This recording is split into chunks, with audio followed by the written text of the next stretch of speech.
Je prédis que l'émergence d'une finance et d'une économie construite sur les technologies DLT, Distributed Ledger Technology, transformera en profondeur la société dans les décennies qui viennent, avec ou sans la défi issue de l'écosystème des crypto-monnaies libertaires. Je suis Yann Le Floch, banquier des monnaies digitales. Je mettrai en perspective cette thématique par quelques questions afin d'interroger le chemin de nos vérités diverses. La monnaie sera-t-elle un étalon absolu ou une valeur relative, notamment au travers de l'utilisation des monnaies intelligentes? La fonction d'utilité de l'économie demeurera-t-elle le profit ou d'autres fonctions d'utilité pourraient-elles être architecturées monétairement?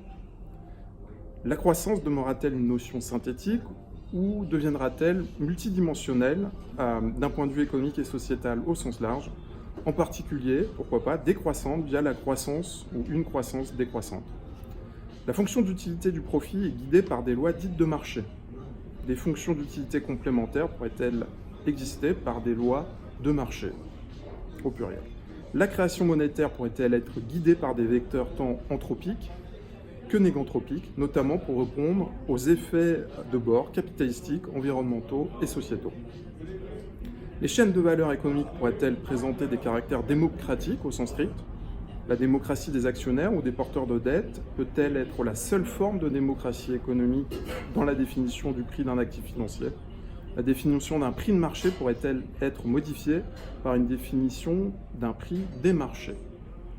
L'économie ne serait-elle pas ainsi guidée par une main invisible, mais des mains invisibles? Le fonctionnement technique des banques centrales et des banques sera-t-il ainsi profondément modifié pour enrichir les fonctions de la monnaie? La consolidation de l'écosystème des cryptoactifs, notamment au sein de la DeFi ou Decentralized Finance, ne répond de manière que très parcellaire à ces questions à ce jour, en restant guidée principalement par les espérances réelles et symboliques de la spéculation. Les institutions classiques pourraient-elles avoir la capacité de se transformer pour répondre à ces questions? Croyez-vous à ma prédiction?